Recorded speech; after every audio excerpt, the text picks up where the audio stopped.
નમસ્કાર, આપ જોઈ રહ્યા છો વીટીવી ન્યૂઝ રહસ્ય લોકમાં આપનું ખૂબ ખૂબ સ્વાગત છે. હું વત્સલ આપને દરરોજ સાંજે 7:25 વાગે અલગ અલગ રહસ્યમય સ્થળોની સફર કરાવી રહ્યો છું. આજની સફર સ્વર્ગની રહેવાની છે, કારણ કે આજે આપણે જ્યાંથી જવાના છીએ કહેવાય છે કે વે ટુ હેવન, એટલે કે એ રસ્તો સ્વર્ગ સુધી પહોંચાડે છે. અતિ રમણીય સ્થળ, પ્રકૃતિ અને સૌંદર્યથી ભરપૂર 1300 વર્ષ જૂનું આ મંદિર છે, જે ઐતિહાસિક અને પૌરાણિક રીતે પણ ખૂબ જ મહત્વ ધરાવે છે. સાથે જ સૌથી મહત્વની વાત અને રહસ્યથી ભરેલી વાત એ છે કે ત્યાં માટી છે, એ માટી એવી છે કે જે તમને ચામડીની બીમારીથી છુટકારો અપાવે છે. જી હા, તો ચાલો શરૂ કરી દઈએ રહસ્યલોકની અદ્ભુત, અકલ્પનીય, અવર્ણનીય, અવિસ્મરણીય સફર. ગુજરાતમાં એક એવું રહસ્યમય તીર્થસ્થળ છે જ્યાં લોકો પોતાના દુઃખ, પોતાની પીડા અને પોતાના શરીરના રોગોમાંથી રાહતની આશા લઈને આવે છે.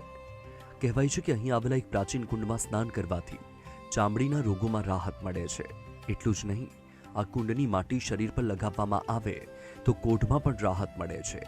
આસ્થા, લોકવાયકા કે પછી કોઈ એવું રહસ્ય જે આજે પણ અકબંધ છે. અરવલ્લીની ગિરિકંદરાઓ વચ્ચે પ્રકૃતિના ખોળામાં છુપાયેલું છે એક એવું પ્રાચીન તીર્થસ્થળ જેના વિશે અનેક લોકકથાઓ આજે પણ જીવંત છે. સ્થાનિકો માને છે કે અહીં હજારો વર્ષ પહેલા ઋષિમુનિઓએ તપ કર્યું હતું. કહેવાય છે કે અહીં એક એવો કુંડ પણ છે જેના જળ અને માટી સાથે અનેક ચમત્કારિક માન્યતાઓ જોડાયેલી છે. વિજ્ઞાન આ દાવાઓને સ્વીકારતું હોય કે ન હોય, પરંતુ શ્રદ્ધાળુઓનો વિશ્વાસ આજે પણ એટલો જ અડગ છે. આવ્યા છીએ દર્શન કરવા. અહીંયા આવીને એકદમ માનસિક શાંતિ અનુભવાય છે. એકદમ શાંત પ્લેસ છે અને બધું સ્ટ્રેસ ને હાથ એને બધું ઉતરી જાય. વ્યવસ્થિત મસ્ત ઠંડી જગ્યા છે. કોઈ આ સ્થળે મનોકામના લઈને આવે છે, કોઈ શરીરના રોગોમાંથી રાહતની આશા લઈને, તો કોઈ માત્ર એક પ્રશ્નનો જવાબ શોધવા. શું ખરેખર આ સ્થળમાં એવું કંઈ છે જે સદીઓથી લોકોની શ્રદ્ધાને જીવંત રાખે છે? અને હવે આપણે આવી પહોંચ્યા છે અરવલ્લીના ભિલોડાથી 8 કિલોમીટરના અંતરે આવેલા મઉ ગામ સ્થિત જૂના ભવનાથ મંદિર, કે જે વે ટુ હેવન કે રોડ ઓફ હેવનથી જવાય, કે જ્યાં આસપાસ બંને તરફ પાણી છે, ઇન્દ્રાશી ડેમ અને હાથમતી ડેમ. આસપાસ પ્રકૃતિ અને પાણી અને તેની વચ્ચે સ્થિત આ પ્રાચીન શિવાલય કે જે 2000 વર્ષ જૂનું હોવાનું કહેવાય છે. અને આ સ્થળ કે જ્યાં ઋષિઓની તપસ્થળી અને તેની સાથે આ જે શિવાલય છે એ શિવાલય પણ ખૂબ જ અદ્ભુત, કારણ કે અહીંયા હરિ અને હર બંને સ્થાપિત છે. સાથે જ એક સૌથી અગત્યની વાત કે જે પ્રકૃતિ સાથે જોડાયેલી પણ એક રહસ્ય છે જે આજ સુધી કોઈ જાણી નથી શક્યું, કે ત્યાંની માટી તમે લઈને શરીર પર લેપ લગાવો તો જો તમે ચર્મરોગથી પીડિત છો, કોઢ, રક્તપિત્ત, કરોડિયો, તો એ તમામ રોગથી તમને મુક્તિ મળે છે. અને આ છે રહસ્યલોક. અંદાજે 2000 વર્ષથી પણ પ્રાચીન ગણાતું આ શિવધામ આજે હજારો શ્રદ્ધાળુઓની આસ્થાનું કેન્દ્ર છે. સ્થાનિક માન્યતા મુજબ અહીંનું શિવલિંગ સ્વયંભૂ પ્રગટ થયેલું છે. આ શિવલિંગની સૌથી મોટી વિશેષતા એ છે કે તેને હરિ અને હરના એકત્વનું પ્રતીક માનવામાં આવે છે. એટલે કે અહીં શિવ અને વિષ્ણુ અલગ નથી, પરંતુ એક જ દિવ્ય સ્વરૂપમાં પૂજાય છે.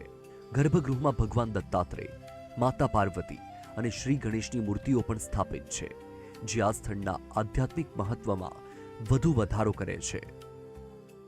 દાદા જ્યારે પોતાનું પ્રગટ સ્વરૂપ ગાય માતાના દૂધથી જ્યારે બહાર આવ્યા ત્યારે રીસેથી 2 એમના દર્શનનો લાભ એ ટાઈમના રબારીને થયો. એ રબારીને થયું કે આ આમ કેમ? પછી દાદાએ કહ્યું કે અમે 2 સાથે છીએ. વિષ્ણુ ભગવાન પણ સાથે છે અને હું પણ સાથે છું. વિષ્ણુ એ શંકર છે અને શંકર એ વિષ્ણુ છે, એટલે તો હરિહરાય નામ પડ્યું છે, અલગ નથી. આજે તમે શામળાજીમાં જાઓ ત્યાં પણ આ જ દાદાનું સંમેલન છે. દાદા પણ છે અને વિષ્ણુ પણ છે. ત્યાં નટરાજ મૂર્તિ છે શામળાજીમાં, જ્યારે અહીંયા દાદા સ્વયંભૂ છે. આ મંદિર વિશે બીજી એક લોકમાન્યતા પણ ખૂબ પ્રચલિત છે. કહેવાય છે કે વર્ષો પહેલા જ્યારે અહીં તળાવનું નિર્માણ થઈ રહ્યું હતું ત્યારે આ શિવલિંગને અન્યત્ર ખસેડવાનો પ્રયાસ કરવામાં આવ્યો, પરંતુ જેમ જેમ તેની આસપાસ ખોદકામ કરવામાં આવ્યું તેમ તેમ શિવલિંગ વધુને વધુ ધરતીમાં ઉતરતું ગયું. આખરે ખસેડવાનો પ્રયાસ જ છોડી દેવાયો. સ્થાનિક લોકો માટે આ માત્ર એક ઘટના નથી, પરંતુ શિવલિંગની દિવ્યતાનો પુરાવો છે. શિવલિંગ છે પહેલાં બહુ ઊંચું હતું, પણ જ્યારે આ તળાવનું જે કામ ચાલુ થયું ત્યારે આ શિવલિંગને સાઈડમાં હટાવવાની વાત ચાલતી હતી, ત્યારે જેમ જેમ એ શિવલિંગને સાઈડથી ખોદતા ગયા એમ નીચું થતું ગયું. અત્યારે જે આપણે શિવલિંગ જોઈ રહ્યા છે તો એ લગભગ 3 થી 4 ફૂટ નીચે ગયું છે. એનું કારણ એ છે કે એ જ્યારે બી એને કાઢવાનો પ્રયાસ કરવામાં આવ્યો એટલું શિવલિંગ અંદર ગયું. આ સ્વયંભૂ શિવલિંગના દર્શન કરવાથી ખરેખર આપણી આત્માને બહુ જ સુખદ અનુભવ થાય છે. અને અહીંયા જે કોઈ પણનું આપણે જે મરણ થયા પછી જે પાછળની જે વિધિ હોય તો અહીંયા એમનું પિંડદાન કરવામાં આવે તો એમને મોક્ષ ગતિ પ્રાપ્ત થાય છે. આજે જ્યાં ભવ્ય શિવધામ ઊભું છે, સ્થાનિક લોકવાયકા મુજબ એક સમયે અહીં ઘનઘોર જંગલ હતું. આ વિસ્તારને તે સમયે દેસાણ તરીકે ઓળખવામાં આવતો હોવાનું કહેવાય છે. આ જંગલમાં દરરોજ એક ગોવાળ પોતાની ગાયો ચરાવવા આવતો, પરંતુ થોડા દિવસોથી તેને એક વાત સતત ખટકી રહી હતી. તેની એક ગાય દરરોજ બીજા પશુઓ કરતાં ઓછું દૂધ આપતી હતી. ગોવાળને શંકા ગઈ. એક દિવસ તે ગાયની પાછળ પાછળ ચાલ્યો. ગાય સીધી જંગલના એક ચોક્કસ સ્થળે પહોંચી.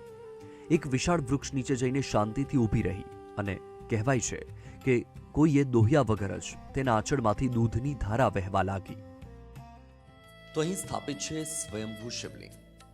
ખૂબ જ પ્રાચીન આ મંદિર. કહેવાય છે કે 2000 વર્ષનો આ મંદિરનો ઇતિહાસ છે. પણ સૌથી મોટી વાત તો એ છે કે આ જે મંદિર છે એમાં જે આ સ્વયંભૂ શિવલિંગ સ્થાપિત છે એમાં હરિ અને હર બંને સ્થાપિત છે. જી હા, સ્વયંભૂ રીતે આ લિંગ પ્રાગટ્ય થયું છે. કહેવાય છે કે પ્રાચીન સમયમાં આ વિસ્તાર, આ પ્રદેશ કે જ્યાં દેશાણ ગામ હતું, અને એ દેશાણ ગામમાં એક ગોવાળ કે જે ગાયો ચરાવવા માટે જાય, એકદમ ઘનઘોર જંગલ, અને ઘનઘોર જંગલમાં ગાયો ચરાવવા જાય ત્યારે એક ગાય કે જેનું દૂધ આપમેળે દરરોજ ઓછું નીકળે. ગોવાળને શંકા ગઈ અને એણે સંતાઈને જોયું તો ગાય એક ઝાડ નીચે જઈને ઊભી રહી ગઈ અને એની આંચળમાંથી દૂધની ધારા પ્રગટ થઈ. આપોઆપ દૂધ ત્યાં નીકળી ગયું. ગોવાળને શંકા ગઈ એટલે એ ગામ લોકોને લઈને ત્યાં ગયો અને જોયું તો ત્યાંથી આ શિવલિંગ મળી આવ્યું. અને આ શિવલિંગ કે જે અહીંયા સ્થાપિત કરવામાં આવ્યું છે, વર્ષોથી લોકોની આસ્થા આ શિવાલય સાથે જોડાયેલી છે. દૂર દૂરથી લોકો દર્શન કરવા માટે આવે છે. આ શિવાલય ન માત્ર લોકોની આસ્થાનું કેન્દ્ર છે, પરંતુ આ જે સ્થળ છે એ ઋષિમુનિઓની તપસ્થળી છે. મહર્ષિ ભૃગ ઋષિ અને ચ્યવન ઋષિ કે જે આ સ્થળે જ આશ્રમ બનાવીને રહેતા હતા, તપસ્યા કરતા હતા, અને આજે પણ તેના પુરાવાઓ ઉપસ્થિત છે.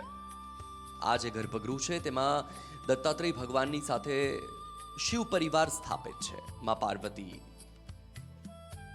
સૌથી પ્રથમ પૂજનીય ભગવાન ગણેશ અને હરિહરનું આ મિલન કે જે આજે પણ દર્શન માત્રથી લોકોને અભિભૂત કરી દે છે. ગોવાળે ગામમાં જોઈને સમગ્ર ઘટના જણાવી. ગામ લોકો ત્યાં પહોંચ્યા. ઝાડી ઝાંખરા દૂર કરવામાં આવ્યા અને સ્થાનિક માન્યતા મુજબ ધરતીમાંથી પ્રગટ થયું એક દિવ્ય શિવલિંગ. શ્રદ્ધાળુઓ તેને સ્વયંભૂ પ્રગટ થયેલું શિવલિંગ માને છે. ત્યારથી આ સ્થાન શિવ ભક્તો માટે આસ્થાનું કેન્દ્ર બની ગયું. સાક્ષાત સ્વયંભૂ શિવલિંગ છે અને આ શિવલિંગ ભારતમાંનું એક છે. ભારતમાં તો માત્ર શિવલિંગ શિવ જ હશે, ત્યારે અહીંયા શિવલિંગના 2 ભાગ છે. હરિ અને હર બંને છે. વિષ્ણુ ભગવાને છે અને શિવે છે. સમય બદલાતો ગયો, રાજાઓ બદલાયા, સામ્રાજ્યો બદલાયા, પરંતુ આ શિવલિંગ પ્રત્યેની લોકોની શ્રદ્ધા આજે પણ એટલી જ અડગ છે. દરરોજ દૂર દૂરથી ભક્તો અહીં પહોંચે છે, કોઈ મનોકામના લઈને તો કોઈ માત્ર એક દિવ્ય અનુભૂતિ માટે. ઘણું જ પ્રાચીન 2000 વર્ષ જૂનું બુનેશ્વર મહાદેવનું મંદિર છે. આ મંદિર પ્રાચીન ઋષિઓની તપોભૂમિ છે. આ મંદિરમાં ભૂતકાળમાં મહર્ષિ ભૃગુ ઋષિ અને મહર્ષિ એમના પુત્ર ચ્યવન ઋષિની આ તપોભૂમિ છે. આ પાવન તીર્થ સ્થળ છે. ભૂમિ એટલી પવિત્ર છે અને અહીંયાનું જે શિવલિંગ છે એ સ્વયંભૂ શિવલિંગ છે.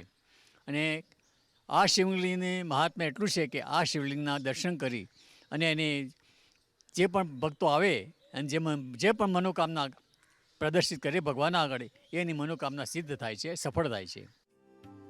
પરંતુ આ મંદિરની ઓળખ માત્ર સ્વયંભૂ શિવલિંગથી જ નથી. અહીંથી થોડાક જ પગલાં દૂર છે એક એવો કુંડ જેને લઈને આજે પણ અનેક રહસ્યો અને માન્યતાઓ જીવંત છે. કહેવાય છે કે આ કુંડમાં મહર્ષિ ભૃગુએ તપ કર્યું હતું અને આ જ કુંડની માટી સાથે જોડાયેલી છે ચર્મરોગમાંથી રાહત મળવાની લોકમાન્યતા.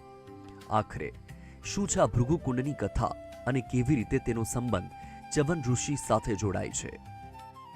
તો આ એ સ્થળ છે કે જ્યાંની માટીનું જો શરીર પર લેપન કરવામાં આવે, લેપ લગાવવામાં આવે તો જે ચર્મરોગ હોય, રક્તપિત્ત, કોઢ, કરોડિયો, આ તમામ રોગથી મુક્તિ મળે છે. પ્રાચીન સમયમાં આ સ્થળે ચ્યવન ઋષિનો આશ્રમ હતો અને અત્યારે જે આ તમે જોઈ રહ્યા છો ભૃગુકુંડ તરીકે ઓળખાય છે, જે પ્રાચીન સમયે સરોવર હતું. કહેવાય છે કે ચ્યવન ઋષિ અહીંયા તપસ્યામાં લીન હતા અને તે સમયે કાશી નરેશ કે જે પોતાના સૈનિકો અને પોતાની પુત્રી સાથે અહીંયા દર્શન માટે આવ્યા હતા અને તે સમયે ચ્યવન ઋષિ તપસ્યામાં લીન અને તેમના શરીરે રાફડો બાજી ગયો હતો. માત્ર દેખાય બે ચમકતી આંખો. અને તે સમયે સુકન્યાને આશ્ચર્ય થયું અને તેણે દર્ભની સળી નાખી અને ચ્યવન ઋષિની જે આંખો હતી એ વિંધાઈ ગઈ અને એ ક્રોધે ભરાયા અને તેમણે શ્રાપ આપ્યો. અને તે સમયે જે કાશી નરેશ હતા, તેમના જે સૈનિકો હતા એ ટપોટપ મરવા લાગ્યા.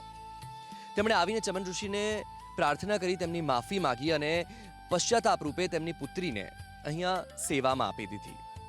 ત્યારબાદ સુકન્યા કે જે અહીં આશ્રમમાં રહીને ચ્યવન ઋષિની સેવા કરે અને તે સમયે અશ્વિની કુમાર કે જે દેવોના વૈદ્ય કહેવાય અને તે આશ્રમમાં આવ્યા અને તેમણે અહીં આવીને વિશ્રામ લીધો અને તે સમયે સુકન્યાએ સુંદર આતિથ્ય કર્યું અને તે સમયે અશ્વિની કુમારને પરીક્ષા લેવાનું મન થયું અને તેમણે સુકન્યાને લગ્નનો પ્રસ્તાવ આપ્યો, પરંતુ સુકન્યાએ એ પ્રસ્તાવને નકારી દીધો.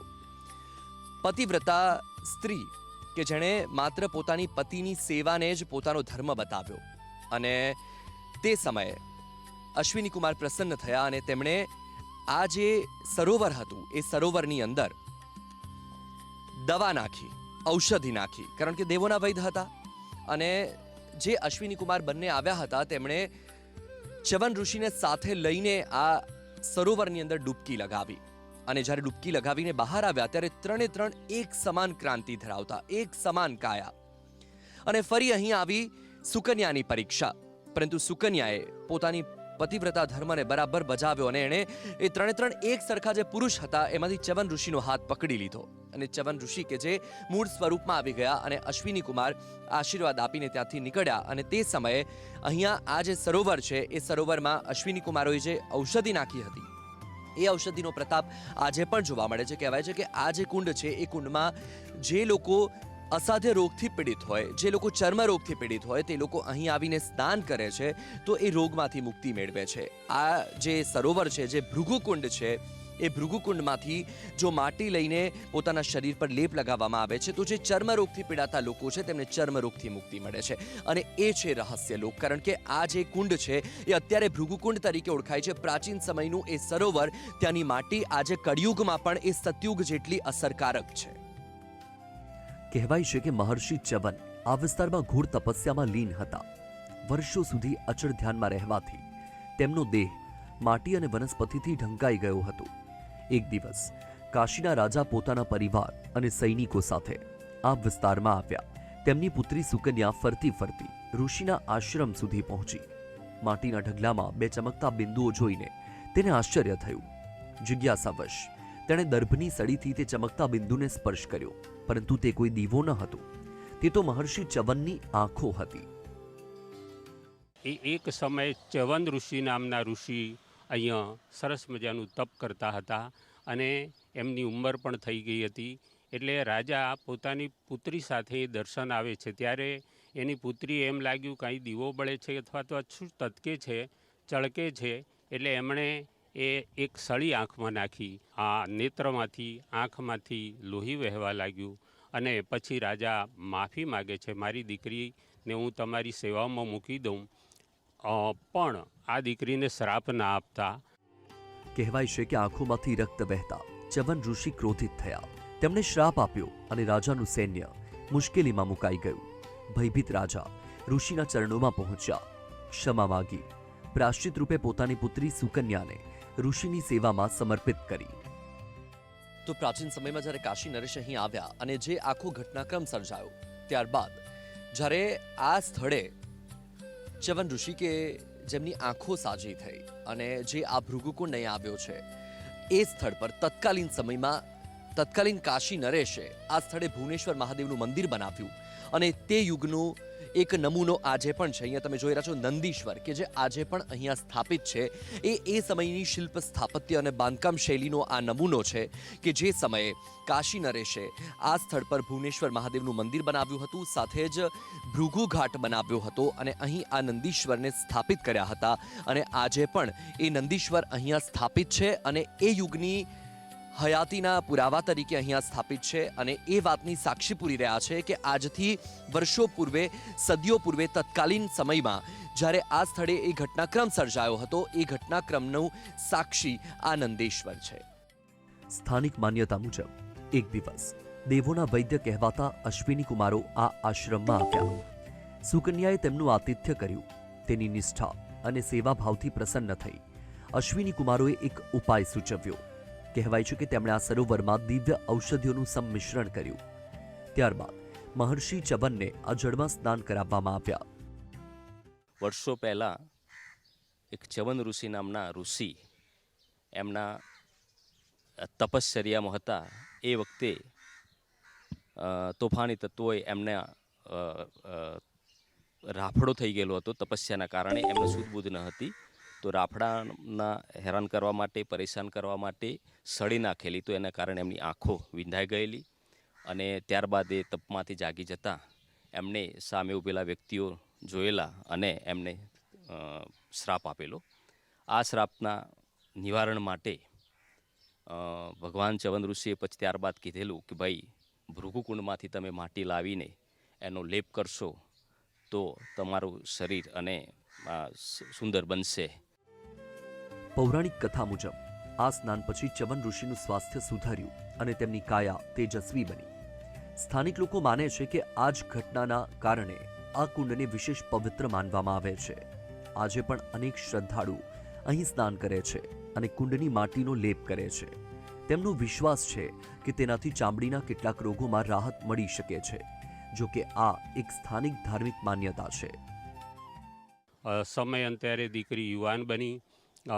ઋષિજી ચવન ઋષિ બહુ ગરડા થયા અને પછી ચવન ઋષિએ પણ અહીંયા કુંડ છે એક સરસ મજાની, એ કુંડમાં નાવા પડ્યા અને અશ્વિની કુમારોએ ઔષધિ નાખી અને એ ઋષિને જુવાન બનાવી દીધા. અને એક બાજુ પેલી રાજાની દીકરી પણ જુવાન છે અને બીજી બાજુ રાજા પણ જુવાન છે અને સરસ મજાનું એમનું લગ્ન થયું. જેવા કે એમના શરીરની અંદર બ્લડ પ્રેશર, કેન્સર, ડાયાબિટીસ, લકવા આવા ઘણા અસાધ્ય રોગો દાદાના સાનિધ્યમાં આવીને લોકોએ દૂર કર્યા છે. એમની માટી કે જે બાજુમાં ભૃગુકુંડ છે એમાંથી એને લોકો એનું લેપન કરે છે. સદીઓ જૂની પૌરાણિક કથા અને આજના સમયમાં પણ અડગ વિશ્વાસ. આ ભૃગુકુંડને લઈને સૌથી વધુ ચર્ચા તેની માટીની થાય છે. સ્થાનિકો માને છે કે આ કુંડની માટીમાં વિશેષ ગુણ છે. કોઈ તેનું શરીર છે તો કોઈ સ્નાન કરીને પ્રાર્થના કરે છે. પ્રશ્ન એ છે કે આ માન્યતા માત્ર કથા બનીને રહી ગઈ છે કે આજે પણ લોકો તેને એટલી જ શ્રદ્ધાથી જીવી રહ્યા છે. પહેલાંના વખતમાં એવા જબરજસ્ત રોગો, અસાધ્ય રોગોવાળા આવતા કે જેના શરીર ઉપર રક્તપિત્ત, કોળ, વોળ આ બધું ઘણું બધું નીકળતું. ત્યારે ઋષિમુનિના વિચાર થયો કે આ લોકોનું દુઃખ મટાડવા માટે શું કરવું. તો બધી જડીબુટ્ટીઓ ભેગી કરી ચવન ઋષિ અહીંયા બાજુમાં મોટું એક તળાવ છે કે જેને ભૃગુકુંડ કહેવાય છે, એમાં નાખી અને એ જગ્યાનું એક મોટામાં મોટું લોકો માટે જે આપણે કહીએ કે દવાખાનું, પણ વગર પૈસાને વગર ટાંકણે આપણે દવાખાના જેવું બનાવેલું છે. લોકો માટી મળે તો માટી અને ન મળે તો છેવટે પાણીના બોટલ ભરી અને એ લોકો લઈ જતા હોય છે. અને શરીરે રોજ સવારના નાહે ત્યારે 2 પાણીના ટીપા નાખી અને મંડન કરવાથી શરીરના અસાધ્ય રોગો મટે છે. મંદિરના પૂજારીઓ અને સ્થાનિક લોકો કહે છે કે અહીં આવતા અનેક શ્રદ્ધાળુઓ પોતાનો અનુભવ એકબીજા સાથે વહેંચે છે. કોઈ માનસિક શાંતિ મળ્યાની વાત કરે છે તો કોઈ પોતાના જીવનમાં આવેલા સકારાત્મક પરિવર્તનનો ઉલ્લેખ કરે છે. આ અનુભવોને કારણે જ આ સ્થળ પ્રત્યેની આસ્થા સતત મજબૂત બની રહી છે. અને જે આ સ્વયંભૂ શિવલિંગ છે બહુ કુદરતી રીતેનું છે અને આની બહુ માનતા બી છે કે જે કોઈને સફેદ કોટ થઈ ગયા, આ થઈ ગયા, અને ખુદ મારા ફૈજીના છોકરાને બી આવી રીતે થયું છું. એ કમસે કમ 10 વાર અહીંયા આવી નાયો ધોયો, માટી લગાડી તો એનું કુદરતી રીતે સફેદ ડાઘ બી ગાયબ થઈ ગયા. આવા અનેક અનુભવો અહીં સાંભળવા મળે છે, પરંતુ આવા દાવાઓ વ્યક્તિગત અનુભવો અને સ્થાનિક માન્યતાઓ પર આધારિત છે. તેમને વૈજ્ઞાનિક રીતે પ્રમાણિત કરવામાં આવ્યા નથી. છતાં શ્રદ્ધા અને વિશ્વાસના આધારે હજારો લોકો આજે પણ આ કુંડ સુધી પહોંચે છે. તો આ ભૃગુકુંડમાંથી એની માટી, પવિત્ર માટીનો ઉપયોગ કરવાથી ચર્મરોગ, રક્તપિત્ત, કોઢ અને જે સામાન્ય રીતે કરોડિયા જે આપણે કહીએ છીએ સાદી ભાષામાં, એનું નિવારણ થાય છે. અને આ જગ્યાનું ખૂબ મહત્ત્વ છે અને ઘણા લોકો અહીંથી સાજા થયેલા એવા દાખલા પણ છે. ગર્ભગૃહમાં ભગવાન દત્તાત્રેય, માતા પાર્વતી અને શ્રી ગણેશની પ્રતિમાઓ પણ સ્થાપિત છે. મંદિરની બહાર નંદી મહારાજ ભક્તોની પ્રાર્થનાના સાક્ષી બનીને બેઠા છે. સ્થાનિક લોકો માને છે કે અહીં માત્ર દર્શન કરવાથી પણ મનને શાંતિ મળે છે. આમ તો કોઈ બી મહાદેવમાં જાઓ તો ઓનલી શિવનું મંદિર હોય છે. અહીંયા બંને સ્થાપિત છે, હરિ અને હર બંનેનું અહીંયા મંદિર છે. અહીંયા આવીને સ્વયંભૂ શિવલિંગના દર્શન કરીને બહુ શાંતિ ફીલ થાય છે. અરવલ્લીની ગિરિકંદરાઓ વચ્ચે વસેલું જૂના ભવનાથ મહાદેવ, જ્યાં સ્વયંભૂ શિવલિંગની લોકવાયકા છે. ભૃગુકુંડ સાથે જોડાયેલી સદીઓ જૂની માન્યતાઓ છે. ચ્યવન ઋષિની પૌરાણિક કથા છે અને હરિહરના એકત્વનો સંદેશ પણ. આસ્થા અને લોકપરંપરાઓ સાથે જોડાયેલા આવા સ્થળો વિશે અલગ અલગ માન્યતાઓ હોઈ શકે, પરંતુ એક વાત નિશ્ચિત છે કે આ સ્થળ આજે પણ હજારો લોકોની શ્રદ્ધાનું કેન્દ્ર છે. તો આ હતા ભુવનેશ્વર મહાદેવ, જૂના ભવનાથ મહાદેવ, કે જ્યાં આજથી વર્ષો પૂર્વે 2000 વર્ષ જૂનું આ મંદિર હોવાની વાત છે. અને સાથે જ સૌથી મોટી રહસ્યની વાત એ છે કે જે સમયે તત્કાલીન સમયમાં અહીં ચ્યવન ઋષિ હતા અને જ્યારે તેમના નેત્ર વિંધાઈ ગયા અને તે સમયે અશ્વિની કુમારે જે સરોવરમાં ઔષધિ ભેળવી હતી, એ ઔષધિનો પ્રતાપ આજે પણ જોવા મળી રહ્યો છે. અહીંના લોકો પ્રબળપણે માને છે કે અહીં જે ભૃગુકુંડ છે તેમાં જો સ્નાન કરવામાં આવે, તેની માટી જો શરીર પર લેપ લગાવવામાં આવે તો ચર્મરોગથી મુક્તિ મળે છે. અને આ છે રહસ્યલોક. એક તરફ પ્રકૃતિની સુંદરતા, બીજી તરફ લોકોની આસ્થા અને શ્રદ્ધા. જ્યાં આસ્થા હોય, જ્યાં શ્રદ્ધા હોય, ત્યાં પુરાવાની જરૂર નથી હોતી. અને લોકો અહીં એ વાતનો પુરાવો આપી રહ્યા છે કે અહીં આવીને જો તમે ભગવાનની સામે પ્રાર્થના કરો, તમે માનતા રાખો તો એ માનતા અચૂકપણે પૂરી થાય છે. આ છે રહસ્યલોક. તો આ સાથે આપણે રહસ્યલોકની આજની આપણી સફર અહીં પૂર્ણ કરીશું. હું વત્સલ આપને દરરોજ સાંજે 7:25 વાગે અલગ અલગ રહસ્યમય સ્થળોની સફર કરાવતો રહીશ. ત્યાં સુધી મને આપશો રજા. અને હા, વીટીવી ન્યૂઝ જોવાનું ચૂકશો નહીં. નમસ્કાર.